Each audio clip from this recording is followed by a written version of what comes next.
SSLC ഫിസിക്സിലെ ഒന്നാമത്തെ chapter effects of electric current എന്ന് പറയുന്ന ചാപ്റ്റർ ആണ് നമ്മൾ സ്റ്റാർട്ട് ചെയ്യാൻ പോകുന്നത്. അത് നമ്മുടെ ഫസ്റ്റത്തെ ക്ലാസ് ആണ്. അപ്പോൾ എഫക്ട്സ് ഓഫ് ഇലക്ട്രിക് കറന്റ്, വൈദ്യുത പ്രവാഹത്തിന്റെ ഫലങ്ങൾ എന്നാണ് മലയാളത്തിൽ നമ്മുടെ ചാപ്റ്ററിന്റെ പേര്. അപ്പൊ ഈ ചാപ്റ്ററിൽ ഫസ്റ്റ് തന്നെ നിങ്ങൾക്ക് ഒരു ഫിഗർ കൊടുത്തിട്ടുണ്ട്. അതില് നമ്മുടെ കിച്ചൺ ആണ് കൊടുത്തിരിക്കുന്നത്. കിച്ചണിൽ നമ്മൾ യൂസ് ചെയ്യുന്ന ഒരുപാട് ഡിവൈസസുകൾ അവിടെ കൊടുത്തിട്ടുണ്ട്.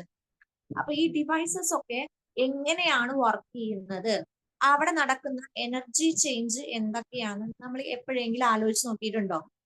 അപ്പൊ നമ്മുടെ വീട്ടിലെ അടുക്കളയിലാണെന്നുണ്ടെങ്കിൽ നമ്മൾ മിക്സി യൂസ് ചെയ്യുന്നുണ്ടാവും, ഗ്രൈൻഡർ യൂസ് ചെയ്യുന്നുണ്ടാവും, ഇൻഡക്ഷൻ കുക്കർ യൂസ് ചെയ്യുന്നുണ്ടാവും, അതുപോലെ മൈക്രോ ഓവൻസ് യൂസ് ചെയ്യുന്നുണ്ടാവും, ഫാൻ യൂസ് ചെയ്യുന്നുണ്ട്. ഇങ്ങനെ ഒരുപാട് നമ്മൾ ആ ഫിഗറിൽ നോക്കിയാൽ തന്നെ അറിയാം, ഒരുപാട് സാധനങ്ങൾ നമ്മൾ ഡിവൈസസുകൾ നമ്മൾ നമ്മുടെ വീട്ടിൽ യൂസ് ചെയ്യുന്നുണ്ട്. അപ്പൊ ഈ ഓരോന്നും വർക്ക് ചെയ്യുന്നതും അവിടെ നടക്കുന്ന എനർജി ചേഞ്ചും എന്താണെന്നാണ് നമുക്ക് ഈ ചാപ്റ്ററിൽ തുടക്കത്തിൽ പഠിക്കാനുള്ളത്. അപ്പൊ നമ്മുടെ ചാപ്റ്ററിന്റെ പേര് തന്നെ effects of electric current, electric current എന്നാണ് നമ്മുടെ ചാപ്റ്റർ സ്റ്റാർട്ട് ചെയ്യുന്നത്.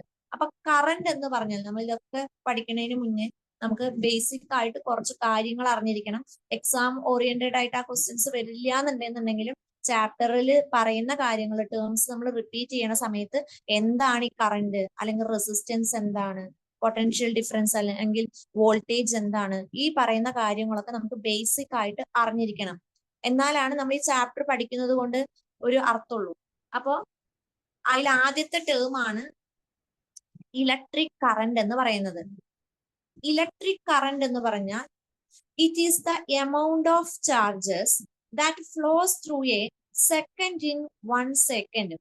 ഒരു ചാലകത്തിലൂടെ ഒരു സെക്കൻഡിൽ പ്രവഹിക്കുന്ന ചാർജുകളുടെ എണ്ണത്തിനെയാണ് ഇലക്ട്രിക് കറന്റ് എന്ന് പറയുന്നത്. ചുരുക്കി നമ്മൾ പറയുകയാണെന്നുണ്ടെങ്കിൽ ഫ്ലോ ഓഫ് ചാർജസ്, ചാർജുകളുടെ ഫ്ലോനെ പറയുന്ന പേരാണ് ഇലക്ട്രിക് കറന്റ്. ഇലക്ട്രിക് കറന്റ് എന്ന് പറഞ്ഞു കഴിഞ്ഞാൽ ഫ്ലോ ഓഫ് ചാർജസ് ആണ്. ഇനി നമ്മൾ ഈ ഇലക്ട്രിക് കറന്റ് ഡിനോട്ട് ചെയ്യുന്നത് ക്യാപിറ്റൽ ലെറ്റർ ഐ എന്ന് പറയുന്ന ലെറ്റർ യൂസ് ചെയ്തിട്ടാണ്. അപ്പൊ കറന്റിനെ ഡിനോട്ട് ചെയ്യുന്നത് ഐ എന്ന് പറയുന്ന ലെറ്റർ യൂസ് ചെയ്തിട്ടാണ് നമ്മൾ കറന്റിനെ ഡിനോട്ട് ചെയ്യുക. അപ്പൊ ഈ ടേം നമുക്ക് അറിഞ്ഞിരിക്കണം, കാരണം നമ്മൾ പ്രോബ്ലംസും കാര്യങ്ങളും ചെയ്യുന്ന സമയത്ത് കറന്റിനെ നമ്മൾ ഡിനോട്ട് ചെയ്യുന്നത് ഐ എന്ന് പറയുന്ന ലെറ്റർ യൂസ് ചെയ്തിട്ടാണ്. ഇനി നമുക്ക് അറിയേണ്ടത് കറന്റിന്റെ യൂണിറ്റ്. ഇത് വളരെ ഇമ്പോർട്ടന്റ് ആണ്. യൂണിറ്റ്, കറന്റിന്റെ യൂണിറ്റ് എന്ന് പറയുന്നത് ആംപിയർ ആണ്. കറന്റിന്റെ unit ampere. Capital letter A കൊണ്ടാണ് നമ്മൾ ഡിനോട്ട് ചെയ്യുക. അപ്പൊ കറന്റിന്റെ യൂണിറ്റ് എന്ന് പറയുന്നത് ആംപിയർ, ക്യാപിറ്റൽ ലെറ്റർ എ കൊണ്ട് ഡിനോട്ട് ചെയ്യുന്നു. ഇനി കറന്റ് കണ്ടുപിടിക്കാനുള്ള equation I is equal to Q by T ആണ് കറന്റ് കണ്ടുപിടിക്കാനുള്ള ഫോർമുല എന്ന് പറയുന്നത്. ചാർജ് ഡിവൈഡഡ് ബൈ ടൈം, അതാണ് കറന്റിന്റെ ഇക്വേഷൻ. ഇനി കറന്റ് എന്ന് പറയുന്നത് വെക്റ്റർ ക്വാണ്ടിറ്റി ആണോ സ്കേലാർ ക്വാണ്ടിറ്റി ആണോ? നമ്മൾ ഈ ടേം വെക്റ്റർ ക്വാണ്ടിറ്റി അല്ലെങ്കിൽ സ്കേലാർ ക്വാണ്ടിറ്റി എന്ന് പറയുന്നത് നമ്മൾ ഇതിന് മുന്നേ കേട്ടിട്ടുള്ള 9ാം ക്ലാസ്സിൽ നമ്മൾ പഠിക്കുന്നുണ്ട്. വെക്റ്റർ ക്വാണ്ടിറ്റി എന്ന് പറഞ്ഞു കഴിഞ്ഞാൽ ഡയറക്ഷനും മാഗ്നിറ്റ്യൂഡും ഉള്ള ഒരു ഇതിനെയാണ് നമ്മൾ എന്ത് പറയുന്നത്, വെക്റ്റർ ക്വാണ്ടിറ്റി എന്ന് പറയുന്നത്. എന്നാൽ ഡയറക്ഷൻ ഇല്ലാണ്ട് മാഗ്നിറ്റ്യൂഡ് മാത്രം ഉള്ളതിനെയാണ് നമ്മൾ സ്കേലാർ ക്വാണ്ടിറ്റി എന്ന് പറയാം. അപ്പൊ സ്കേലാർ ക്വാണ്ടിറ്റി ആണ് എന്ത്, നമ്മുടെ കറന്റ് എന്ന് പറയുന്നത്. അപ്പൊ അതിന് ഡയറക്ഷൻ ഇല്ല, മാഗ്നിറ്റ്യൂഡ് മാത്രമേ ഉള്ളൂ. അപ്പൊ സ്കേലാർ ക്വാണ്ടിറ്റി ആണ് കറന്റ്. ഇനി ഒരു ടേം ആണ് അമീറ്റർ. എന്താണ് ഈ അമീറ്റർ എന്ന് പറഞ്ഞു കഴിഞ്ഞാൽ, അമീറ്റർ നമ്മൾ വലിയ ക്ലാസ്സുകളിൽ എത്തുന്ന സമയത്ത് എക്സ്പെരിമെന്റും കാര്യങ്ങളൊക്കെ ചെയ്യണ സമയത്ത് അവിടെ നമ്മൾ ഈ അമീറ്റർ യൂസ് ചെയ്യുന്നുണ്ട്. അമീറ്റർ എന്ന് പറയുന്നത് നമ്മുടെ കറന്റ് മെഷർ ചെയ്യാൻ വേണ്ടി യൂസ് ചെയ്യുന്ന ഡിവൈസിനെ പറയുന്ന പേരാണ് അമീറ്റർ. അപ്പൊ current, it is a device used to measure current. അപ്പൊ കറന്റ് മെഷർ ചെയ്യാൻ യൂസ് ചെയ്യുന്ന ഡിവൈസ് ആണ് എന്ത്, അമീറ്റർ എന്ന് പറയുന്നത്. ആ അമീറ്ററിനെ നമ്മൾ ഒരു സർക്യൂട്ടിൽ കണക്ട് ചെയ്യുന്നത് എപ്പോഴും സീരീസ് കണക്ഷനിൽ വേണം. ശ്രേണി രീതി അല്ലെങ്കിൽ സീരീസ് കണക്ഷനിൽ വേണം നമ്മൾ ഒരു സർക്യൂട്ടില് അമീറ്റർ അമീറ്ററിനെ കണക്ട് ചെയ്യാൻ.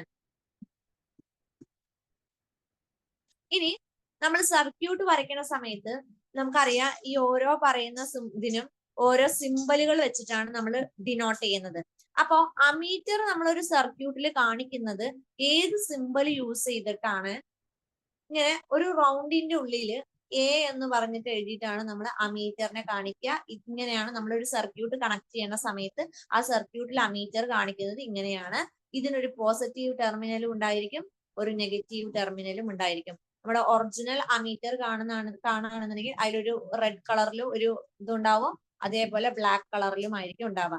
അപ്പൊ നമ്മള് കറണ്ട് എന്താന്ന് പറഞ്ഞു? ഫ്ലോ ഓഫ് ചാർജസിനെയാണ് കറണ്ട് എന്ന് പറയുന്നത്. ഐ എന്ന് പറയുന്ന ലെറ്റർ യൂസ് ചെയ്തിട്ടാണ് റെപ്രസെന്റ് ചെയ്യുന്നത്. പിന്നെ അതിന്റെ കറന്റിന്റെ യൂണിറ്റ് ആംപിയർ ആണ്. Equation I is equal to Q by T ആണ്. ആംപിയറിന് പകരം നമുക്ക് വേറൊരു യൂണിറ്റും കൂടെ യൂസ് ചെയ്യാൻ പറ്റും. ആ യൂണിറ്റ് ചാർജിന്റെ യൂണിറ്റ് എന്താ? കൂളോം ആണ്. ചാർജിന്റെ യൂണിറ്റ് കൂളോം. അതുപോലെ ടൈമിന്റെ യൂണിറ്റ് സെക്കൻഡ് ആണ്. അപ്പൊ കൂളോം പെർ സെക്കൻഡ് എന്നും നമുക്ക് പറയാൻ പറ്റും. അപ്പൊ കറന്റിന്റെ യൂണിറ്റ് കൂളോം പെർ സെക്കൻഡ് എന്നും നമുക്ക് പറയാം, അല്ലെങ്കിൽ ആംപിയർ എന്നും നമുക്ക് പറയാം. ഇനി കറന്റ് മെഷർ ചെയ്യാൻ വേണ്ടി യൂസ് ചെയ്യുന്ന ഡിവൈസ് ആണ് അമീറ്റർ. നമ്മുടെ ഒരു സർക്യൂട്ടിൽ അമീറ്റർ കണക്ട് ചെയ്യുന്നത് എപ്പോഴും സീരീസ് കണക്ഷനിലായിരിക്കും. അപ്പൊ ഇത്രയും പറഞ്ഞത് മനസ്സിലായി എന്ന് വിചാരിക്കുന്നു. ഇതാണ് കറന്റ്. എന്താണ് അപ്പൊ കറന്റ്? നമുക്ക് ബേസിക് ആയിട്ടുള്ള കാര്യങ്ങൾ അറിഞ്ഞിരിക്കണം.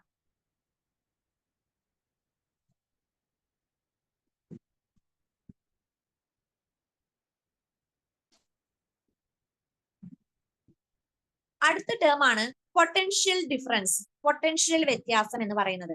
എന്താണ് ഈ പൊട്ടൻഷ്യൽ വ്യത്യാസം?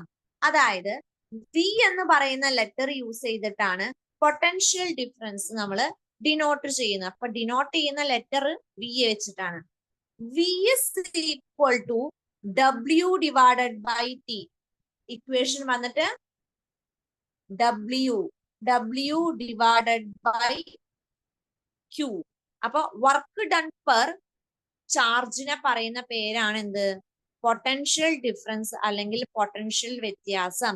അപ്പൊ ഇക്വേഷൻ വന്നിട്ട് V is equal to W divided by Q. Work W എന്ന് പറയുന്നത് വർക്കാണ്, ഡിവൈഡഡ് ബൈ ക്യൂ എന്ന് പറയുന്നത് ചാർജ് ആണ്. അപ്പൊ വർക്ക് ഡിവൈഡഡ് ബൈ ചാർജിനെയാണ് പൊട്ടൻഷ്യൽ ഡിഫറൻസ് എന്ന് പറയുന്നത്. പിന്നെ നമുക്ക് അറിഞ്ഞിരിക്കേണ്ട ഒരു കാര്യം, ഒരു പോയിന്റിൽ നിന്ന് ഒരു കൂളോം ചാർജിനെ മറ്റൊരു പോയിന്റിലോട്ട് മൂവ് ചെയ്യിപ്പിക്കണമെങ്കിൽ അവിടെ നമ്മൾ 1 ജൂൾ വർക്ക് ചെയ്യണം. അങ്ങനെയാണെങ്കിൽ ആ രണ്ട് പോയിന്റിന്റെയും ഇടയിലുള്ള പൊട്ടൻഷ്യൽ ഡിഫറൻസ് എന്ന് പറയുന്നത് 1 വോൾട്ട് ആയിരിക്കും. ഇത് വളരെ ഇമ്പോർട്ടന്റ് ആണ്. എക്സാം ഓറിയന്റഡ് ആയിട്ട് നമുക്ക് നോക്കുന്ന സമയത്ത് 1 വേർഡിന് ചോദിക്കുന്ന ഒരു ക്വസ്റ്റ്യൻ ആണ്. നമുക്ക് ഈ സെന്റൻസ് അങ്ങനെ തരും, എന്നിട്ട് അവിടെ 1 വോൾട്ടിന്റെ അവിടെ ഡാഷ് എന്നായിരിക്കും ഇട്ടിട്ടുണ്ടാവുക. അപ്പൊ ഓപ്ഷനിൽ ചിലപ്പോൾ നമുക്ക് 1 വോൾട്ട് 100 വോൾട്ട് അങ്ങനെ പറഞ്ഞിട്ട് നമുക്ക് തരും. അപ്പൊ ഒരു പോയിന്റിൽ നിന്ന് ഒരു കൂളോം ചാർജിനെ മറ്റൊരു പോയിന്റിലോട്ട് മൂവ് ചെയ്യിപ്പിക്കണം എന്നുണ്ടെങ്കിൽ അവിടെ നമ്മൾ 1 ജൂൾ വർക്ക് ചെയ്യണം. അങ്ങനെയാണെങ്കിൽ ആ രണ്ട് പോയിന്റിന്റെയും ഇടയിലുള്ള പൊട്ടൻഷ്യൽ ഡിഫറൻസ് എന്ന് പറയുന്നത് 1 വോൾട്ട് ആയിരിക്കും. അപ്പൊ 1 വോൾട്ട് എന്ന് പറയുന്നത് ഇമ്പോർട്ടന്റ് ആണ്. ഇനി യൂണിറ്റ് നമുക്ക് അറിഞ്ഞിരിക്കണം. പൊട്ടൻഷ്യൽ ഡിഫറൻസിന്റെ യൂണിറ്റ് എന്ന് പറയുന്നത് വോൾട്ട് ആണ്. പൊട്ടൻഷ്യൽ ഡിഫറൻസിന്റെ യൂണിറ്റ് വോൾട്ട് ആണ്. പൊട്ടൻഷ്യൽ ഡിഫറൻസിന്റെ യൂണിറ്റ് വോൾട്ട് എന്നും നമുക്ക് പറയാൻ പറ്റും. അല്ലെങ്കിൽ നമ്മൾ ഇക്വേഷൻ നമ്മൾ പറഞ്ഞു വർക്ക് ഡിവൈഡഡ് ബൈ ചാർജ് ആണ്. അപ്പൊ വർക്കിന്റെ യൂണിറ്റ് ജൂൾ ആണ്, പെർ ചാർജിന്റെ യൂണിറ്റ് കൂളോം ആണ്. അപ്പൊ പൊട്ടൻഷ്യൽ ഡിഫറൻസിന് ഇനിയൊരു യൂണിറ്റും കൂടെ ഉണ്ട്. ജൂൾ പെർ സെക്കൻഡ് എന്ന് പറയുന്നതും പൊട്ടൻഷ്യൽ ഡിഫറൻസിന്റെ യൂണിറ്റ് ആണ്. അപ്പൊ വോൾട്ട് ക്യാപിറ്റൽ ലെറ്റർ വി കൊണ്ടാണ് ഡിനോട്ട് ചെയ്യുന്നത്. വോൾട്ട് എന്ന് പറയുന്നത് ഒരു യൂണിറ്റ് ആണ്. ജൂൾ പെർ കൂളോം എന്ന് പറയുന്നത് വേറൊരു യൂണിറ്റ് ആണ്. അപ്പൊ ഈ രണ്ട് യൂണിറ്റ് നമുക്ക് പൊട്ടൻഷ്യൽ ഡിഫറൻസിന് വേണ്ടി റെപ്രസെന്റ് ചെയ്യാൻ പറ്റും. ഇനി അടുത്തതാണ് വോൾട്ട് മീറ്റർ. നമ്മൾ പറഞ്ഞു കറന്റ് മെഷർ ചെയ്യാൻ വേണ്ടി യൂസ് ചെയ്യുന്ന ഡിവൈസ് ആണ് അമീറ്റർ. അങ്ങനെയാണെന്നുണ്ടെങ്കിൽ പൊട്ടൻഷ്യൽ ഡിഫറൻസ് മെഷർ ചെയ്യാൻ വേണ്ടി യൂസ് ചെയ്യുന്ന ഡിവൈസിനെയാണ് നമ്മൾ എന്തെന്ന് പറയുന്നത്? വോൾട്ട് മീറ്റർ എന്ന് പറയുന്നത്. അപ്പൊ പൊട്ടൻഷ്യൽ ഡിഫറൻസ് മെഷർ ചെയ്യാൻ യൂസ് ചെയ്യുന്ന ഡിവൈസ് വോൾട്ട് മീറ്റർ. ഈ വോൾട്ട് മീറ്റർ നമ്മൾ കണക്ട് ചെയ്യുന്നത് എപ്പോഴും ഒരു സർക്യൂട്ടിൽ നമ്മൾ വോൾട്ട് മീറ്റർ കണക്ട് ചെയ്യുകയാണെന്നുണ്ടെങ്കിൽ പാരലൽ വേണം കണക്ട് ചെയ്യാൻ. അമീറ്റർ നമ്മൾ സീരീസ് ആയിട്ടാണ് കണക്ട് ചെയ്യുക. പൊട്ടൻഷ്യൽ ഡിഫറൻസ് നമ്മൾ കണക്ട് ചെയ്യുന്നത് പാരലൽ ആയിട്ടാണ് കണക്ട് ചെയ്യുക. ഇനി പൊട്ടൻഷ്യൽ ഡിഫറൻസിന് നമ്മൾ കാണിക്കുന്നത് വോൾട്ട് നമ്മൾ സർക്യൂട്ടിൽ വരയ്ക്കുന്ന സമയത്ത് നമ്മൾ വോൾട്ടിനെ റെപ്രസെന്റ് ചെയ്യുന്നത് അമീറ്ററിനെ കാണിച്ചതുപോലെ തന്നെ ഇങ്ങനെ വി എന്ന് എഴുതി റൗണ്ട് ഇട്ടിട്ട് ഇതിന് പോസിറ്റീവ് ടെർമിനലും ഉണ്ടാവും, നെഗറ്റീവ് ടെർമിനലും ഉണ്ടാവും. ഇതാണ് പൊട്ടൻഷ്യൽ ഡിഫറൻസ്. അപ്പൊ മനസ്സിലായെന്ന് വിചാരിക്കണോ? പൊട്ടൻഷ്യൽ ഡിഫറൻസിനെ ഡിനോട്ട് ചെയ്യുന്നത് ബി എന്ന് പറയുന്ന ലെറ്റർ യൂസ് ചെയ്തിട്ടാണ്. Equation W divided by Q. ഇനി unit volt capital letter V വെച്ച് റെപ്രസെന്റ് ചെയ്യുക, അല്ലാന്നുണ്ടെങ്കിൽ ജൂൾ പെർ കൂളോം. ഇനി പൊട്ടൻഷ്യൽ ഡിഫറൻസ് മെഷർ ചെയ്യാൻ വേണ്ടി യൂസ് ചെയ്യുന്ന ഡിവൈസ് ആണ് വോൾട്ട് മീറ്റർ. ആ വോൾട്ട് മീറ്റർ നമ്മളൊരു സർക്യൂട്ടിൽ കണക്ട് ചെയ്യുന്നത് പാരലൽ ആയിരിക്കണം. ഒരു പോയിന്റിൽ നിന്ന് ഒരു കൂളോം ചാർജിനെ മറ്റൊരു പോയിന്റിലോട്ട് മൂവ് ചെയ്യിപ്പിക്കണം എന്നുണ്ടെങ്കിൽ നമ്മൾ 1 ജൂൾ വർക്ക് ചെയ്യണം. അങ്ങനെയാണെന്നുണ്ടെങ്കിൽ ആ രണ്ട് പോയിന്റിന്റെയും ഇടയിലുള്ള പൊട്ടൻഷ്യൽ ഡിഫറൻസ് എന്ന് പറയുന്നത് 1 വോൾട്ട് ആയിരിക്കും.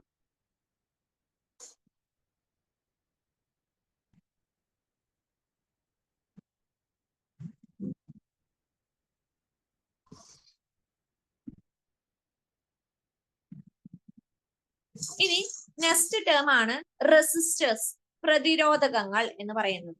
അതായത് resistance is the opposition to the flow of current in the electric circuit. അതായത് ഒരു സർക്യൂട്ടിലെ കറന്റിന്റെ ഫ്ലോനെ ഒപ്പോസ് ചെയ്യുക, തടസ്സപ്പെടുത്തുക, അതിനെയാണ് നമ്മൾ എന്തെന്ന് പറയുന്നത്? റെസിസ്റ്റേഴ്സ് എന്ന് പറയുന്നത്. അപ്പൊ കറന്റിന്റെ ഫ്ലോനെ ഒപ്പോസ് ചെയ്യുന്നതിനെയാണ് റെസിസ്റ്റൻസ് എന്ന് പറയുന്നത്. നമ്മള് റെസിസ്റ്റൻസ് സർക്യൂട്ടിൽ കാണിക്കുന്നത്, നമ്മൾ ഒരു സർക്യൂട്ട് വരയ്ക്കുന്ന സമയത്ത് അതിൽ റെസിസ്റ്റൻസിനെ ഡിനോട്ട് ചെയ്യുന്നത് ഈ ഒരു സിമ്പൽ യൂസ് ചെയ്തിട്ടാണ് റെസിസ്റ്റൻസിനെ നമ്മൾ കാണിക്കുക. ഇനി റെസിസ്റ്റൻസിന്റെ യൂണിറ്റ് എന്ന് പറയുന്നത് ഓം ആണ്. ഓം ആണ് യൂണിറ്റ്. അതിന്റെ സിമ്പൽ വന്നിട്ട് നമ്മൾ ഈ ഒരു സിമ്പൽ യൂസ് ചെയ്തിട്ടാണ് റെപ്രസെന്റ് ചെയ്യുന്നത്. ഇനി റെസിസ്റ്റൻസിന്റെ equation R is equal to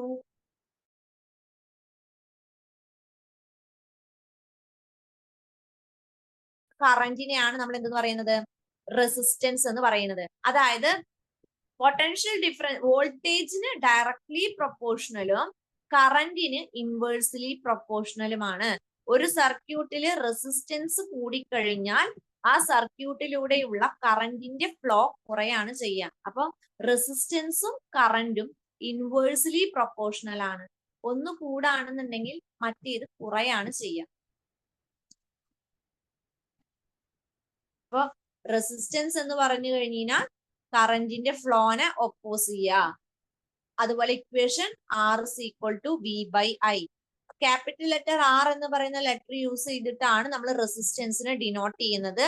അതിന്റെ സിമ്പൽ വന്നിട്ട് ഈ ഒരു സിമ്പലിലാണ് നമ്മൾ സർക്യൂട്ടിൽ കാണിക്കുന്നത്. യൂണിറ്റ് വന്നിട്ട് ഓം ആണ്. ചിഹ്നം ഇതാണ് ഓമിന്റെ ചിഹ്നം. ഈ ചിഹ്നം യൂസ് ചെയ്തിട്ടാണ് നമ്മൾ റെപ്രസെന്റ് ചെയ്യുക.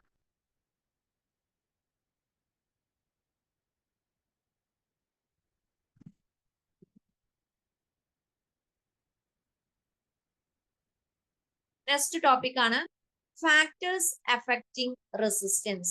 റെസിസ്റ്റൻസിനെ അഫക്ട് ചെയ്യുന്ന ഫാക്ടേഴ്സ്. ഈ പറയുന്ന കാര്യങ്ങളൊക്കെ നമ്മൾ 9ാം ക്ലാസ്സിൽ പഠിച്ചിട്ടുണ്ട്. പക്ഷെ നമുക്ക് ആ കാര്യങ്ങളൊക്കെ ഒന്നുകൂടെ റീഫ്രഷ് ചെയ്ത് എടുത്താൽ മാത്രമേ നമുക്ക് ഈ ചാപ്റ്ററിൽ ബാക്കി അങ്ങോട്ട് കാര്യങ്ങൾ പറയുമ്പോൾ ഒന്നുകൂടെ ക്ലിയർ ആയിട്ട് മനസ്സിലാവുള്ളൂ. എക്സാം ആയി നമുക്ക് ഈ പറയുന്ന റെസിസ്റ്റൻസ് എന്താണോ, കറന്റ് എന്താണോ, പൊട്ടൻഷ്യൽ ഡിഫറൻസ് എന്താണോ ഒന്നും ചോദിക്കില്ല.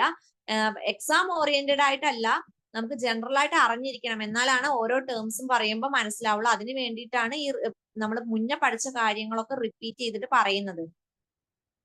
അപ്പൊ ഫാക്ടേഴ്സ് അഫക്റ്റിംഗ് റെസിസ്റ്റൻസ്, 4 ഫാക്ടേഴ്സ് ആണ് റെസിസ്റ്റൻസിനെ അഫക്ട് ചെയ്യുന്നത്. അതിൽ ഒന്നാമത്തതാണ് നേച്ചർ ഓഫ് ദി മെറ്റീരിയൽ അല്ലെങ്കിൽ നേച്ചർ ഓഫ് ദി സബ്സ്റ്റൻസ്. നമ്മൾ എടുക്കുന്ന മെറ്റീരിയലിന്റെ നേച്ചറിനെ അത് ഡിപ്പെൻഡ് ചെയ്തിരിക്കും.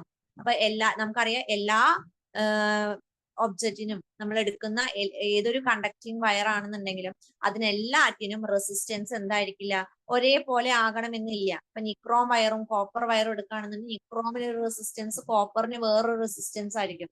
അപ്പൊ ആ എടുക്കുന്ന മെറ്റീരിയലിന്റെ സ്വഭാവത്തിന് ഡിപ്പെൻഡ് ചെയ്തിട്ടായിരിക്കും അതിലുണ്ടാകുന്ന റെസിസ്റ്റൻസ് എന്ന് പറയുന്നത്. ഈ രണ്ടാമത്തെ point length of the conductor. നമ്മൾ എടുക്കുന്ന ആ കണ്ടക്ടറിന്റെ ലെങ്തിനെ ഡിപ്പെൻഡ് ചെയ്തിരിക്കും. ലെങ്ത്തും അതുപോലെ റെസിസ്റ്റൻസും ഡയറക്ട്ലി പ്രൊപ്പോർഷണൽ ആണ്. ഡയറക്ട്ലി പ്രൊപ്പോർഷണൽ എന്ന് പറഞ്ഞു കഴിഞ്ഞാൽ കണ്ടക്ടറിന്റെ ലെങ്ത് ഇൻക്രീസ് ആയി കഴിഞ്ഞാൽ റെസിസ്റ്റൻസും കൂടും. അപ്പൊ കറന്റിന്റെ നീളം, കണ്ടക്ടറിന്റെ ലെങ്ത് കൂടിക്കഴിഞ്ഞാൽ റെസിസ്റ്റൻസും പ്രതിരോധവും കൂടും. അടുത്തത് thickness of the conductor. Thickness of the conductor എന്ന് പറയുന്നതും ഏരിയ ഓഫ് ക്രോസ് സെക്ഷൻ എന്ന് പറയുന്നതും സെയിം ആണ്. അപ്പൊ തിക്നെസ് ഓഫ് ദി കണ്ടക്ടർ അല്ലെങ്കിൽ ഏരിയ ഓഫ് ക്രോസ് സെക്ഷൻ എന്ന് പറയുന്നത് ആർ എന്ന് പറയുന്നത് ഇൻവേഴ്സ്ലി പ്രൊപ്പോർഷണൽ ആണ് ഏരിയക്ക്. അതായത് ഏരിയ കൂടിക്കഴിഞ്ഞാൽ റെസിസ്റ്റൻസ് കുറയും. ഏരിയ കൂടിയാൽ റെസിസ്റ്റൻസ് കുറയും, ഏരിയ കുറഞ്ഞാൽ റെസിസ്റ്റൻസ് കൂടും.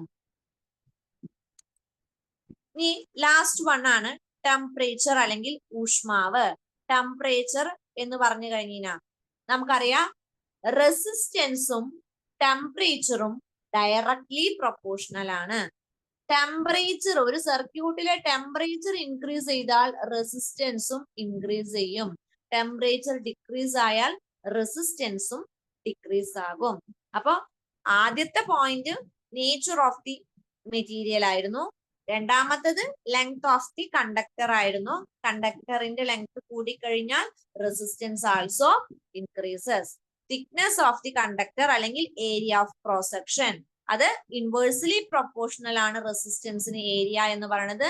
ഏരിയ കൂടിക്കഴിഞ്ഞാൽ റെസിസ്റ്റൻസ് കുറയും. ടെമ്പറേച്ചർ, ടെമ്പറേച്ചറും റെസിസ്റ്റൻസും ഡയറക്ട്ലി പ്രൊപ്പോർഷണൽ ആണ്.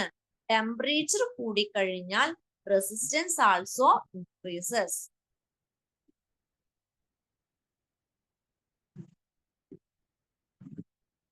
ഇനി നമുക്ക് അറിഞ്ഞിരിക്കേണ്ടതാണ്, ഇപ്പൊ നമ്മൾ 3 ടേംസ് പഠിച്ചിട്ടുണ്ടായിരുന്നു.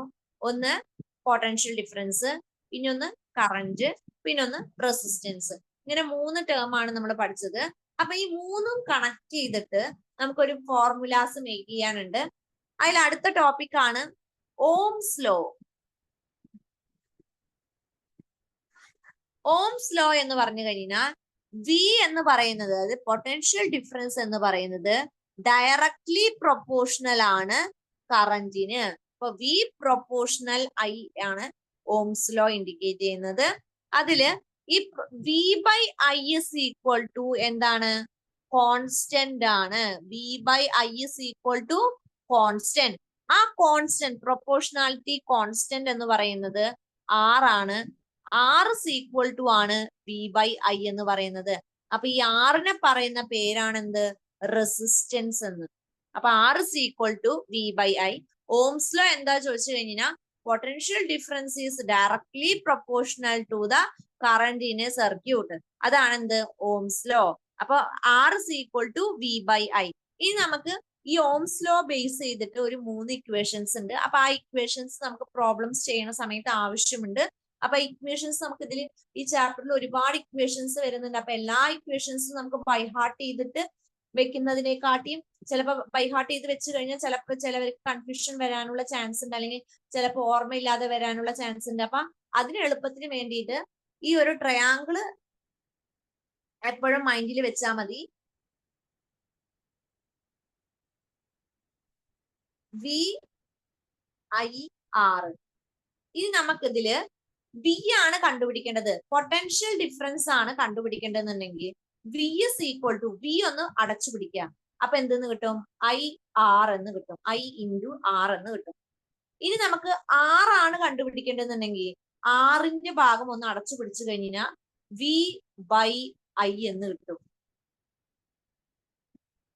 ഇനി അടുത്ത നമുക്ക് ഐ ആണ് കണ്ടുപിടിക്കേണ്ടതെന്നുണ്ടെങ്കിൽ ഐ ഒന്ന് പൊത്തിപ്പിടിക്കുക. അപ്പൊ വി ബൈ ആർ എന്ന് കിട്ടും. അപ്പൊ നമുക്ക് ഇതാണ് ഇക്വേഷൻ ഓംസ് ലോയുമായിട്ട് ബന്ധപ്പെട്ടിട്ട് അതിൽ നിന്ന് മേക്ക് ചെയ്യുന്ന ഇക്വേഷൻ. ഈ ട്രയാങ്കിൾ ആലോചിച്ചാൽ മതി, ബി ഐ ആർ എന്ന് പറയുന്ന ട്രയാങ്കിള് ബി മുകളിലാന്ന് ആലോചിച്ചാൽ മതി, ഐയും ആറും താഴ്ത്താ എങ്ങനെ എഴുതിയാലും കുഴപ്പമില്ല. അപ്പൊ കണ്ടുപിടിക്കേണ്ട സാധനം നമ്മൾ അടച്ചു പിടിച്ചു കഴിഞ്ഞാൽ ബാക്കിയുള്ളത് I is equal to V by R, V is equal to I R, R is equal to V by I. ഇതാണ് ഇക്വേഷൻ. ഈ ഇക്വേഷൻ വളരെ ഇമ്പോർട്ടന്റ് ആണ്. അപ്പൊ ഈ ഇക്വേഷൻ യൂസ് ചെയ്തിട്ട് നമുക്ക് പ്രോബ്ലംസ് ഉണ്ട്.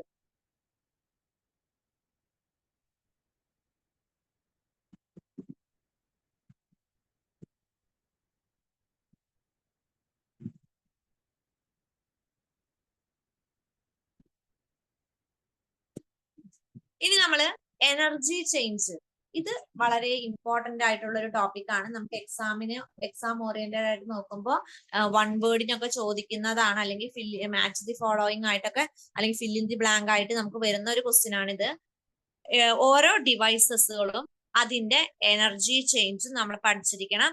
യൂസ് എന്താണ് അല്ലെങ്കിൽ എഫക്ട് എന്താണെന്നും പഠിച്ചിരിക്കണം. അതിൽ ഒന്നാമത്താണ് നമ്മൾ ഫസ്റ്റ് ഈ ചാപ്റ്ററിന്റെ ഫ്രണ്ടിൽ തന്നെ കിച്ചണിൽ ഒരുപാട് ഡിവൈസസുകൾ കണ്ടിട്ടുണ്ടായിരുന്നു. അപ്പൊ ആ ഓരോ ഡിവൈസസിലും നടക്കുന്ന എനർജി ചേഞ്ച് എന്താന്ന് പഠിക്കണം. അപ്പൊ അതിൽ ആദ്യത്തെ ഡിവൈസ് ആണ് ഇലക്ട്രിക് ബൾബ് എന്ന് പറയുന്നത്. ഇലക്ട്രിക് ബൾബ് നമുക്കറിയാം, ബൾബ് എന്ത് എനർജിന്ന് എന്ത് എനർജിയിലോട്ടാണ് കൺവേർട്ട് ആവണത് എന്ന് അറിയണം. നമുക്കറിയാം, ബൾബ് കത്തണം എന്നുണ്ടെങ്കിൽ നമ്മൾ എന്ത് ചെയ്യണം? ആദ്യം കറന്റ് കൊടുക്കണം. അപ്പൊ ഇലക്ട്രിക്കൽ എനർജി കൊടുക്കുമ്പോൾ നമുക്ക് എന്താണ് കിട്ടുന്നത്? ബൾബിൽ നിന്ന് ലൈറ്റ് അല്ലേ കിട്ടുന്നത്. അപ്പൊ ഇലക്ട്രിക്കൽ എനർജി ലൈറ്റ് എനർജി ആയിട്ട് കൺവേർട്ട് ആവാണ് ചെയ്യുന്നത്. അപ്പൊ ഇലക്ട്രിക് ബൾബിൽ നിന്ന് electrical energy to light energy. ഇനി അടുത്തതാണ് ഇൻഡക്ഷൻ കുക്കർ. ഈ ഇൻഡക്ഷൻ കുക്കർ, അതുപോലെ അയൺ ബോക്സ്, വാട്ടർ ഹീറ്റർ, ഈ പറയുന്ന 3 ഡിവൈസും, ഇൻഡക്ഷൻ കുക്കർ, അതുപോലെ വാട്ടർ ഹീറ്റർ, അതുപോലെ അയൺ ബോക്സ്, ഈ 3 ഏത് ചോദിച്ചാലും നമുക്കറിയാം ഈ 3 വർക്ക് ചെയ്യണമെന്നുണ്ടെങ്കിൽ നമ്മൾ ആദ്യം ഇലക്ട്രിസിറ്റി കൊടുക്കണം. അപ്പൊ ഇലക്ട്രിക്കൽ എനർജിയാണ് എന്തായാലും കൺവേർട്ട് ആവുന്നത്. ഈ ഇലക്ട്രിക്കൽ എനർജി കൊടുക്കുന്ന സമയത്ത് ഈ പറയുന്ന 3 ഡിവൈസും നമ്മൾ യൂസ് ചെയ്യുന്നത് എന്തിനു വേണ്ടിയിട്ടാ? ചൂട് കിട്ടാൻ വേണ്ടി, ഹീറ്റ് ആവാൻ വേണ്ടിയിട്ടാണ് യൂസ് ചെയ്യുന്നത്. അപ്പൊ ഇലക്ട്രിക്കൽ എനർജി ഹീറ്റ് എനർജി ആയിട്ടാണ് ഈ 3 കേസിലും കൺവേർട്ട് ആവുന്നത്. അപ്പൊ ഇൻഡക്ഷൻ കുക്കർ, അയൺ ബോക്സ്, അതുപോലെ വാട്ടർ ഹീറ്റർ, ഈ 3 കേസിലും ഇലക്ട്രിക്കൽ എനർജി ഹീറ്റ് എനർജി ആയിട്ടാണ് കൺവേർട്ട് ചെയ്യുന്നത്. എഫക്ട് ഏതാ ചോദിച്ചു കഴിഞ്ഞാൽ ഹീറ്റ് എഫക്റ്റ് ആണ് വരാം. അടുത്തതാണ് മിക്സി, അതുപോലെ ഗ്രൈൻഡർ, ഫാന്, ഈ പറയുന്ന സംഭവങ്ങളൊക്കെ നമുക്കറിയാം അതിന്റെ പർപ്പസ് എന്താന്ന് പറഞ്ഞു കഴിഞ്ഞാൽ, അപ്പൊ ഫാൻ ആണെന്നുണ്ടെങ്കിൽ കാറ്റ് കിട്ടാൻ വേണ്ടിയിട്ടാണ്, മിക്സി ആണെങ്കിൽ ഗ്രൈൻഡ് ചെയ്യാൻ വേണ്ടിയിട്ട്, ഗ്രൈൻഡർ ആണെന്നുണ്ടെങ്കിലും ഗ്രൈൻഡ് ചെയ്യാൻ വേണ്ടിയിട്ടാണ് യൂസ് ചെയ്യുന്നത്. അപ്പൊ ഇത് വർക്ക് ചെയ്യണമെന്നുണ്ടെങ്കിൽ നമ്മൾ അവിടെയും ഇലക്ട്രിക്കൽ എനർജി കൊടുക്കണം. അങ്ങനെ ഇലക്ട്രിക്കൽ എനർജി കൊടുക്കുന്ന സമയത്ത് നമുക്ക് ഈ പറയുന്ന ഗ്രൈൻഡ് ആവാ എന്ന് പറയുമ്പോൾ അതിന് പ്രത്യേകിച്ച് നമുക്കൊന്ന് പറയുമ്പോൾ അതിൽ നിന്ന് മെക്കാനിക്കലിലാണ് പഠിക്കുക. അപ്പൊ ഇലക്ട്രിക്കൽ എനർജി മെക്കാനിക്കൽ എനർജി ആയിട്ടാണ് മിക്സിയുടെ കേസിലും ഫാനിന്റെ കേസിലും. അപ്പൊ ഇലക്ട്രിക്കൽ എനർജി മെക്കാനിക്കൽ എനർജി ആയിട്ടാണ് മാറുന്നത്. ഇനി ലാസ്റ്റ് വൺ ആണ് സ്റ്റോറേജ് ബാറ്ററി വൈൽ ചാർജിങ്. നമ്മൾ ഒരു ബാറ്ററി ചാർജ് ചെയ്യുന്ന സമയത്ത്, നമ്മൾ ചാർജ് ചെയ്യണം എന്നുണ്ടെങ്കിൽ നമ്മളറിയാം ഇലക്ട്രിസിറ്റി ആദ്യം എന്താ പറയാ പ്ലഗിൽ കുത്തിയിട്ട് നമ്മൾ കറണ്ട് പാസ് ചെയ്യിപ്പിക്കണം. അപ്പൊ ഇലക്ട്രിക്കൽ എനർജി ബാറ്ററിയിൽ അത് സ്റ്റോർ ചെയ്ത് വെക്കുന്നത് കെമിക്കൽ എനർജി ആയിട്ടാണ്. അപ്പൊ ഇലക്ട്രിക്കൽ എനർജി കെമിക്കൽ എനർജി ആയിട്ടാണ് എന്തിൽ സ്റ്റോർ ആവുന്നത്? ബാറ്ററിയിൽ സ്റ്റോർ ആവുന്നത്. അപ്പൊ എനർജി ചേഞ്ച് വളരെ ഇമ്പോർട്ടന്റ് ആണ്. ഇത് നമുക്ക് കോമൺ സെൻസ് ഉണ്ടെന്നുണ്ടെങ്കിൽ നമുക്ക് തന്നെ ഇത് ബൈഹാർട്ട് ചെയ്ത് പഠിക്കേണ്ട കാര്യമൊന്നുമില്ല. മനസ്സിലാക്കി പഠിച്ചു കഴിഞ്ഞാൽ നമുക്ക് തന്നെ എഴുതാവുന്നതേ ഉള്ളൂ. ബൾബ് എന്ന് പറയുമ്പോൾ ഇലക്ട്രിക്കൽ എനർജി ലൈറ്റ് എനർജി ആയിട്ട് കൺവേർട്ട് ആവുന്നു. ഇൻഡക്ഷൻ കുക്കർ അല്ലെങ്കിൽ അയൺ ബോക്സ് അല്ലെങ്കിൽ വാട്ടർ ഹീറ്റർ എന്ന് പറയുന്നത് ഇലക്ട്രിക്കൽ എനർജി ഹീറ്റ് എനർജി ആയിട്ട് കൺവേർട്ട് ആവുന്നു. സ്റ്റോറേജ് ബാറ്ററി ആണെന്നുണ്ടെങ്കിൽ അത് വൈൽ ചാർജ് ചെയ്യുന്ന ടൈമിലത്തെ കേസാണെങ്കിൽ ഇലക്ട്രിക്കൽ എനർജി കെമിക്കൽ എനർജി ആയിട്ടും, മിക്സി, ഫാന് അതിന്റെ കേസിൽ ഇലക്ട്രിക്കൽ എനർജി മെക്കാനിക്കൽ എനർജിയുമായിട്ടാണ് കൺവേർട്ട് ആവുന്നത്. ഇത് വളരെ ഇമ്പോർട്ടന്റ് ആണ്. എക്സാമിന് ചോദിക്കുന്ന ഒരു പോർഷൻ ആണിത്. 1 മാർക്ക് സെക്ഷനിൽ വരും.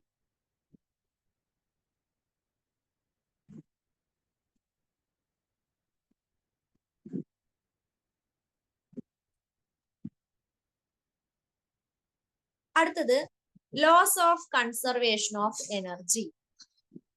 എന്താണ് ഈ laws of conservation of energy? ഊർജ സംരക്ഷണ നിയമം. Energy cannot be created or destroyed, but it can be transferred from one form to another. അതായത് ലോ ഓഫ് കൺസർവേഷൻ ഓഫ് എനർജിയിൽ പറയുന്നത് എനർജീനെ നമുക്ക് നിർമ്മിക്കാനോ നശിപ്പിക്കാനോ പറ്റില്ല. It can neither be created nor be destroyed. നമുക്ക് നിർമ്മിക്കാനും പറ്റില്ല, നശിപ്പിക്കാനും പറ്റില്ല. പക്ഷെ എന്ത് മാത്രം ചെയ്യാം? It can be transformed from one form to another. ഒരു ഫോമിൽ നിന്ന് മറ്റൊരു ഫോമിലോട്ട് നമുക്ക് എന്ത് മാത്രമേ ചെയ്യാൻ പറ്റുള്ളൂ? ട്രാൻസ്ഫർ ചെയ്യാൻ മാത്രമേ പറ്റുള്ളൂ. അപ്പൊ അതാണ് നമ്മൾ പഠിച്ചത്. ഇപ്പൊ എന്താ പറയാ, ഇലക്ട്രിക്കൽ എനർജീനെ നമ്മൾ ഹീറ്റ് എനർജി ആയിട്ട് മാറ്റണു, അതുപോലെ ലൈറ്റ് എനർജി ആയിട്ട് മാറ്റണു, കെമിക്കൽ എനർജി മെക്കാനിക്കൽ എനർജി ആയിട്ടൊക്കെ ചേഞ്ച് ചെയ്യുന്നുണ്ട്. നമുക്ക് അതൊരിക്കലും നമുക്ക് നിർമ്മിക്കാനും നശിപ്പിക്കാനും സാധ്യമല്ല. അപ്പൊ കൺസർവേഷൻ ഓഫ് എനർജി എന്താന്ന് ക്ലിയർ ആയി എന്ന് വിചാരിക്കുന്നു. ഇനി നെക്സ്റ്റ് ടോപ്പിക് ആണ് heating effect of electric current. എന്താണ് heating effect of electric current എന്ന് പറയുന്നത്? Heat is developed in a circuit on passing current through it is known as Joule heating or ohmic heating. അതായത് ഒരു സർക്യൂട്ടിൽ കൂടെ നമ്മൾ current pass ചെയ്യുമ്പോൾ ആ സർക്യൂട്ടിൽ ഒരു ഹീറ്റ് ഡെവലപ്പ് ചെയ്യുന്നുണ്ട്. അതിനെയാണ് എന്തെന്ന് പറയുന്നത്? ജൂൾ ഹീറ്റിംഗ് അല്ലെങ്കിൽ ഒമിക് ഹീറ്റിംഗ് എന്ന് പറയുന്നത്. നമ്മളൊരു സർക്യൂട്ടിൽ കൂടെ കറന്റ് പാസ് ചെയ്യുന്ന സമയത്ത് ആ സർക്യൂട്ടിൽ ഹീറ്റ് ഡെവലപ്പ് ആവുന്നുണ്ട്. അങ്ങനെ ഹീറ്റ് ഡെവലപ്പ് ആവുന്ന ആ പ്രോസസ്സിനെ പറയുന്ന പേരാണ് എന്ത്? ജൂൾ ഹീറ്റിംഗ് അല്ലെങ്കിൽ ഒമിക് ഹീറ്റിംഗ് എന്നും പറയും. ഇനി ഈ ചാപ്റ്ററിലെ ഒരൊറ്റ ലോ ആണ് നമ്മൾ പഠിക്കുന്നത്. വെരി വെരി ഇമ്പോർട്ടന്റ് ആയിട്ടുള്ള ലോ ആണ് ജൂൾസ് ലോ എന്ന് പറയുന്നത്. ഇത് എക്സാമിന് എപ്പോഴും ചോദിക്കുന്ന ഒരു ക്വസ്റ്റ്യൻ ആണ്. ഈ ജൂൾസ് ലോ ബേസ് ചെയ്തിട്ട് നമുക്ക് പ്രോബ്ലംസും വരാറുണ്ട്. അപ്പൊ ജൂൾസ് ലോയും ജൂൾസ് ലോന്റെ പ്രോബ്ലംസും വളരെ ഇമ്പോർട്ടന്റ് ആണ്. അതുപോലെ ഇക്വേഷൻസും വളരെ ഇമ്പോർട്ടന്റ് ആണ്. ഇത് പഠിക്കാണ്ട് നമ്മളെ ആരും എക്സാമിന് പോകാൻ പാടില്ല. ഓരോ ടോപ്പിക്കും നമ്മൾ പറഞ്ഞു പോകുന്നുണ്ടെങ്കിൽ എല്ലാ കാര്യങ്ങളും നമ്മൾ എടുക്കുന്ന സമയത്ത് നമുക്ക് എല്ലാം എടുക്കേണ്ടി വരും. പക്ഷെ ഇമ്പോർട്ടന്റ്, വളരെ ഇമ്പോർട്ടന്റ് ആയിട്ടുള്ള കാര്യങ്ങൾ അവിടെ നോട്ട് ചെയ്ത് പറയുന്നുണ്ട്. ഇമ്പോർട്ടന്റ് ആണ്, അത് മസ്റ്റ് ആയിട്ട് നിങ്ങൾ പഠിച്ചിരിക്കണം. പഠിച്ചിട്ട് മാത്രമേ എക്സാമിന് പോകാൻ പാടുള്ളൂ. കാരണം വേറൊന്നും പഠിച്ചില്ലെങ്കിലും ഈ പറയുന്ന ഇമ്പോർട്ടന്റ് ആന്ന് പറയുന്ന ഒരു സാധനം പോലും സ്കിപ്പ് ചെയ്യാൻ പാടില്ല. അപ്പൊ ജൂൾസ് ലോ ആണ് ഇനി നമ്മൾ പറയാൻ പോണത്. ജൂൾസ് ലോ എന്ന് പറഞ്ഞു കഴിഞ്ഞാൽ the heat generated in a current carrying conductor is directly proportional to the product of the square of the current and resistance of the conductor and time flow of current. അതായത് നമ്മുടെ equation H is equal to I square RT എന്നാണ്. അതായത് heat എന്ന് പറയുന്നത് directly proportional ആണ് square of the current in a conductor. അതാണ് first point. അടുത്തത് directly proportional ആണ് റെസിസ്റ്റൻസ് ഓഫ് ദി കണ്ടക്ടർ. റെസിസ്റ്റൻസിനും ഹീറ്റ് ഡയറക്ട്ലി പ്രൊപ്പോർഷണൽ ആണ്. അതുപോലെ ഹീറ്റ് എന്ന് പറയുന്നത് ഡയറക്ട്ലി പ്രൊപ്പോർഷണൽ ആണ് ടൈമിനും. അപ്പൊ 3 കേസിനാണ് ഡയറക്ട്ലി പ്രൊപ്പോർഷണൽ. ഒന്ന് കറന്റിന്റെ സ്ക്വയറിന് ഡയറക്ട്ലി പ്രൊപ്പോർഷണൽ ആണ്, റെസിസ്റ്റൻസിന് കണ്ടക്ടറിന്റെ റെസിസ്റ്റൻസിന് ഡയറക്ട്ലി പ്രൊപ്പോർഷണൽ ആണ്, ആ കണ്ടക്ടറിൽ കൂടെ ഫ്ലോ ചെയ്യുന്ന കറന്റിന്റെ ടൈമിനും എന്താണ്? ഡയറക്ട്ലി പ്രൊപ്പോർഷണൽ ആണ് ഹീറ്റ്. അപ്പൊ ജൂൾസ് ലോ എന്ന് പറയുന്നത് the heat generated in a current carrying conductor is directly proportional to the product of square of the current in a conductor, the resistance of the conductor and time flow of the current. H is equal to I square RT. മലയാളത്തിൽ പറയുകയാണെന്നുണ്ടെങ്കിൽ വൈദ്യുതി പ്രവഹിക്കുന്ന ഒരു ചാലകത്തിൽ ഉൽപ്പാദിപ്പിക്കപ്പെടുന്ന താപത്തിന്റെ അളവ് വൈദ്യുത പ്രവാഹ തീവ്രതയുടെ വർഗത്തിന്റെയും ചാലകത്തിന്റെ പ്രതിരോധത്തിന്റെയും വൈദ്യുതി പ്രവഹിക്കുന്ന സമയത്തിന്റെയും ഗുണനഫലത്തിന് നേർ അനുപാതത്തിലായിരിക്കും. ഇതാണ് ജൂൾസ് ലോ പറയുന്നത്.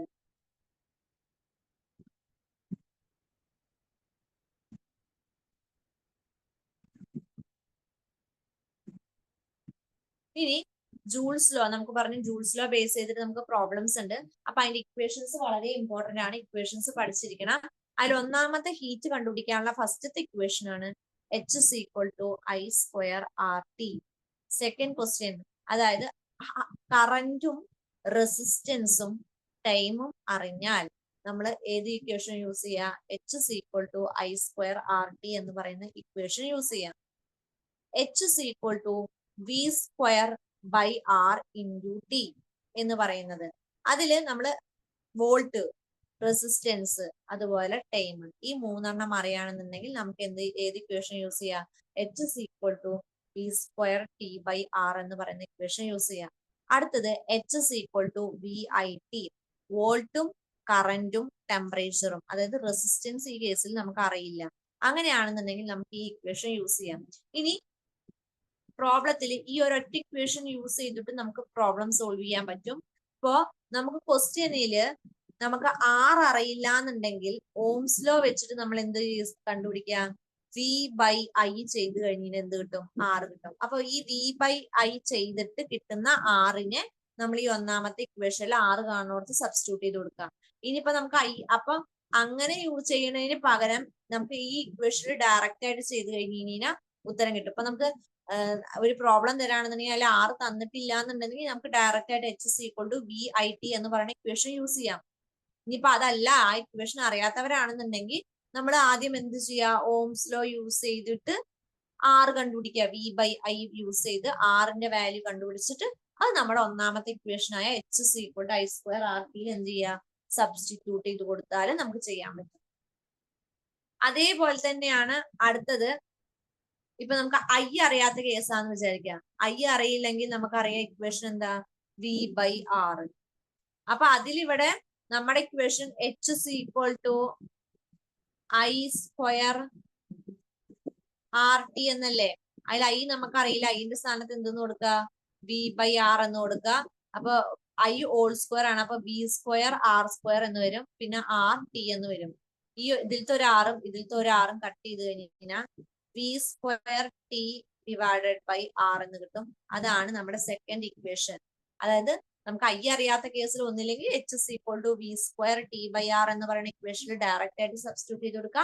അല്ലാന്നുണ്ടെങ്കിൽ I കണ്ടുപിടിച്ചിട്ട് നമ്മുടെ ഒന്നാമത്തെ ഇക്വേഷൻ ആയ H is equal to I square RT substitute ചെയ്ത് കൊടുക്കുക. അങ്ങനെയും നമുക്ക് പ്രോബ്ലം ചെയ്യാൻ പറ്റും. ഇനി ഇതിലൊരു ഇക്വേഷനും കൂടെ വരുന്നുണ്ട്. H is equal to PT. ഈ P എന്ന് പറയുന്ന ടേം, P എന്ന് പറയുന്നത് പവർ ആണ്. പവറും ടൈമും നമുക്ക് തന്നു കഴിഞ്ഞാൽ ഹീറ്റ് കണ്ടുപിടിക്കാൻ P ഇൻറ്റു T ചെയ്താൽ മതി. പവർ ഇൻറ്റു ടൈം ചെയ്ത് കഴിഞ്ഞാൽ നമുക്ക് ഹീറ്റ് കിട്ടും. അപ്പൊ ഈ 4 ഇക്വേഷൻ ആണ് നമ്മൾ ജൂൾസ് ലോ ബേസ് ചെയ്തിട്ട് നമുക്ക് ഹീറ്റ് കണ്ടുപിടിക്കാൻ നമ്മൾ യൂസ് ചെയ്യുന്ന ഇക്വേഷൻസ്. ഈ ഭാഗത്തുനിന്ന് മസ്റ്റ് ആയിട്ടും പ്രോബ്ലം എല്ലാ ക്വസ്റ്റ്യൻ പേപ്പറിലും, നിങ്ങൾ പ്രീവിയസ് ഇയർ ക്വസ്റ്റ്യൻ പേപ്പർ എടുത്ത് നോക്കിക്കഴിഞ്ഞാൽ എല്ലാ ക്വസ്റ്റ്യൻ പേപ്പറിലും ചോദിക്കുന്ന ക്വസ്റ്റ്യൻസ് ആണ്.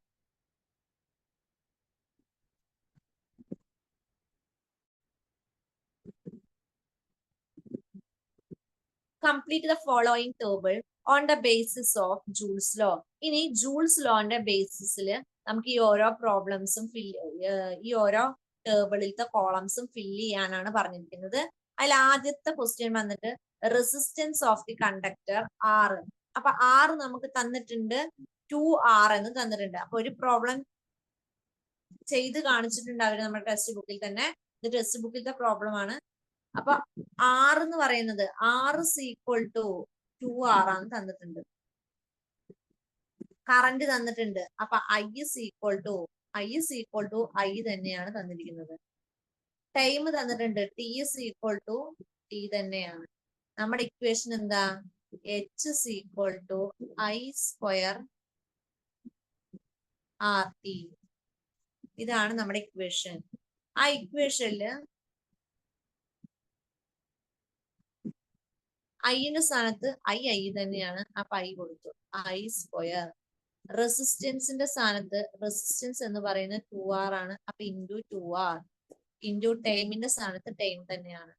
അപ്പൊ 2I സ്ക്വയർ RT എന്ന് കിട്ടും. നമുക്കറിയാം I സ്ക്വയർ RT എന്ന് പറഞ്ഞാൽ എന്താ? ഹീറ്റ് ആണ്.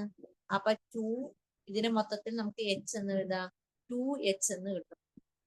അപ്പൊ 2H എന്ന് പറഞ്ഞു കഴിഞ്ഞാൽ എന്താ, ഹീറ്റ് ടോയ്സ് ആണ്, ഡബിൾ ആണ് എന്നാണ് കാണിക്കുന്നത്. ഇതാണ് ഫസ്റ്റ് സ്റ്റെപ്പ് നമുക്ക് സോൾവ് ചെയ്ത് തന്നിരിക്കുന്നത്. ഇതുപോലെ നമ്മൾ ബാക്കിയുള്ളത് ഓരോന്നും കണ്ടുപിടിക്കാനാണ് ക്വസ്റ്റ്യനിൽ പറയുന്നത്. നെക്സ്റ്റ് വൺ,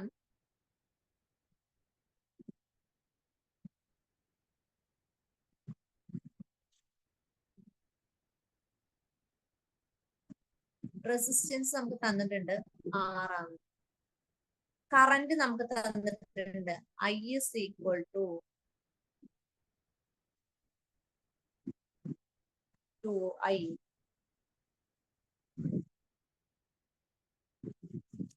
ടൈം തന്നിട്ടുണ്ട്, ടൈം T തന്നെയാണ്. നമ്മുടെ ഇക്വേഷൻ എന്താ, H is equal to I square RT. അതില് I എന്ന് പറയുന്നത് ഇവിടെ 2I ആണ്. അപ്പൊ 2I ഹോൾ സ്ക്വയർ, ആറും ടിയും സെയിം തന്നെയാണ്. അപ്പൊ RT 2I ഹോൾ സ്ക്വയർ എന്ന് പറഞ്ഞാൽ 2 സ്ക്വയറിനും വരും I സ്ക്വയറിനും വരും, ഹോൾ സ്ക്വയർ ആയതുകൊണ്ട് രണ്ടിനും വരും. പിന്നെ RT ഇവിടെ നമുക്കറിയാം I സ്ക്വയർ RT എന്ന് പറയുന്നത് എന്താണ്, ഹീറ്റ് ആണ്. അപ്പൊ H എന്ന് എഴുതാം. 2 സ്ക്വയർ എന്ന് പറഞ്ഞു കഴിഞ്ഞാൽ 4 ആണ്.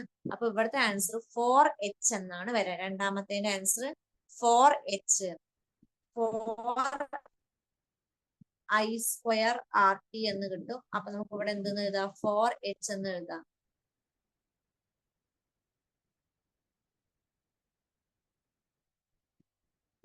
ഇനി മൂന്നാമത്തത് റെസിസ്റ്റൻസ് പകുതിയാണ്. അപ്പൊ ആറിന്റെ വാല്യൂ നമുക്ക് തന്നിട്ടുണ്ട്. R എന്ന് പറയുന്നത് R/2 ആണ്. അതുപോലെ I എന്ന് പറയുന്നത് നമുക്ക് തന്നിട്ടുണ്ട്. I is equal to I തന്നെയാണ് തന്നിട്ടുള്ളത്. ടൈം നമുക്ക് തന്നിട്ടുണ്ട്, ടൈം T തന്നെയാണ് തന്നിരിക്കുന്നത്. ഇനി നമ്മുടെ ഇക്വേഷൻ എന്താ, H is equal to I square RT. അതില് ഐന്റെ പ്ലേസിൽ നമ്മൾ അതിന്റെ വാല്യൂ കൊടുക്കുക. I എന്ന് പറയുന്നത് I തന്നെയാണ്. അപ്പൊ I സ്ക്വയർ ഇൻറ്റു R എന്ന് പറയുന്നത് ആറിന്റെ പകുതിയാണ്. അപ്പൊ R/2 ഇൻറ്റു ടൈം T തന്നെയാണ്. അപ്പൊ T എന്ന് കൊടുത്തു. അപ്പൊ I square RT divided by 2. അപ്പൊ I സ്ക്വയർ RT എന്ന് പറയുന്നത് ഹീറ്റ് ആണ്. അപ്പൊ നമുക്ക് അതിനെ എന്തെന്ന് കൊടുക്കുക, H എന്ന് കൊടുക്കുക. അപ്പൊ H/2. അപ്പൊ ഹീറ്റിന്റെ ഹാഫ് ആണ് എന്ത്, നമുക്ക് ഇതിനെ എങ്ങനെ എഴുതാം, ഹാഫ് H എന്ന് എഴുതാം. ഹീറ്റിന്റെ പകുതിയാണ്, ഹാഫ് ആണ് നമ്മുടെ എന്ത് കിട്ടുക, സോറി, ഹീറ്റ് എന്ന് പറയുന്നത് ഹാഫ് ആയിരിക്കും. അപ്പൊ ഹാഫ് H എന്നാണ് കിട്ടുക. ഇനി അടുത്ത പ്രോബ്ലത്തില് റെസിസ്റ്റൻസ് R നമുക്ക് തന്നിട്ടുണ്ട്, ക്യാപിറ്റൽ R തന്നെ. I നമുക്ക് തന്നിരിക്കുന്നത് ഹാഫ് ആണ് തന്നിരിക്കുന്നത്. ടൈം T തന്നെയാണ് തന്നിരിക്കുന്നത്. നമ്മുടെ ഇക്വേഷൻ എന്താ, I square RT, H is equal to I square RT. ഐന്റെ സ്ഥാനത്ത് നമുക്ക് എന്ത് കൊടുക്കാം, I/2 ആണ്. അപ്പൊ I/2 whole square into R into T. I square എന്ന് പറയുമ്പോ I ഹോൾ സ്ക്വയർ അല്ലേ, അപ്പൊ I സ്ക്വയർ അങ്ങനെ തന്നെ വരും. 2 സ്ക്വയർ എന്ന് പറയുമ്പോ 4 വരും, ഇൻറ്റു RT എന്ന് വരും. അപ്പൊ നമുക്ക് I സ്ക്വയർ RTക്ക് പകരം നമുക്ക് H എന്ന് എഴുതാം. H ഡിവൈഡഡ് ബൈ 4 എന്ന് കിട്ടും. അതായത് 1/4 ആണ് ഹീറ്റിന്റെ. അപ്പൊ 1/4 ടൈംസ് എന്ന് കിട്ടും.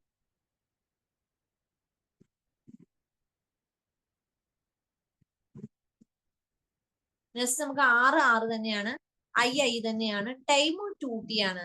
അപ്പൊ നമ്മുടെ equation H is equal to I square RT ആണ്. അതില് ഐന്റെ പ്ലേസിൽ I തന്നെയാണ്. I സ്ക്വയർ ഇൻറ്റു ആറിന്റെ സ്ഥാനത്ത് നമുക്ക് എന്തെന്ന് കൊടുക്കാം, R തന്നെ കൊടുക്കാം.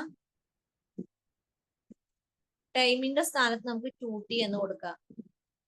അപ്പോഴും നമുക്ക് എന്തെന്ന് കിട്ടും, 2I സ്ക്വയർ RT എന്ന് കിട്ടും. I സ്ക്വയർ RTക്ക് നമുക്ക് H എന്ന് കൊടുക്കുക. അപ്പൊ 2H എന്ന് ആൻസർ കിട്ടും.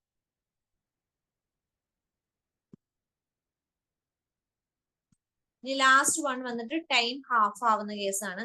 റെസിസ്റ്റൻസ് R ആണ്, അതുപോലെ കറന്റ് ഐ ആയിട്ടാണ് എടുത്തിരിക്കുന്നത്, ടൈം ഹാഫ് ആയിട്ടാണ് എടുത്തിരിക്കുന്നത്, T/2 ആണ് എടുത്തിരിക്കുന്നത്. അപ്പൊ ഹീറ്റിന്റെ ഇക്വേഷൻ നമുക്കറിയാം, H=IIR T. അതിൽ ഐ കാണുന്നിടത്ത് നമ്മൾ ഐ തന്നെയാണ്, I² ഇൻറ്റു ആറിന് ചേഞ്ച് ഇല്ല, ആറ് തന്നെയാണ്. ടൈം T/2 ആവും. അപ്പൊ 1/2 I² RT എന്നാവും.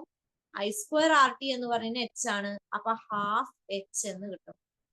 ഇതാണ് ഈ ടേബിൾ ഫില്ല് ചെയ്യുന്നത്. അപ്പൊ നമ്മൾ ഇന്നത്തെ ക്ലാസ്സിൽ നമ്മൾ പഠിച്ചത്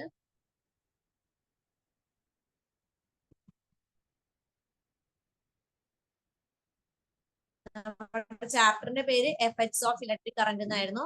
അതിൽ കറന്റ് എന്താന്ന് പഠിച്ചു.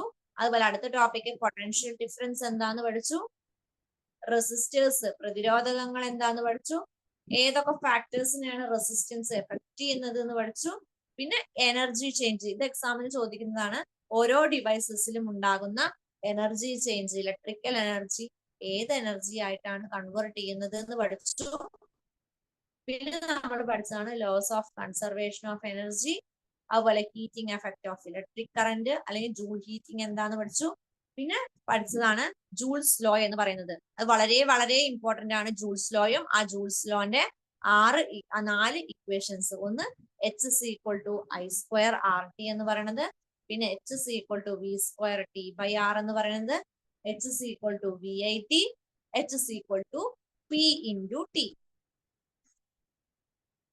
അപ്പൊ ഇന്നത്തെ ക്ലാസ്സിൽ ഇത്രയാണ് നമ്മൾ ഡിസ്കസ് ചെയ്യുന്നത്. ഈ നെക്സ്റ്റ് ക്ലാസ്സിൽ നമുക്ക് ഈ ജൂൾസ് ലോ ബേസ് ചെയ്തിട്ടുള്ള പ്രോബ്ലംസ് ആണ്. നമുക്ക് പ്രീവിയസ് ഇയർ ക്വസ്റ്റ്യൻ പേപ്പറത്തെയും അതുപോലെ ടെക്സ്റ്റ് ബുക്കിലത്തെ പ്രോബ്ലംസ് നമുക്ക് അടുത്ത ക്ലാസ്സിൽ ഡിസ്കസ് ചെയ്യാം. Thank you.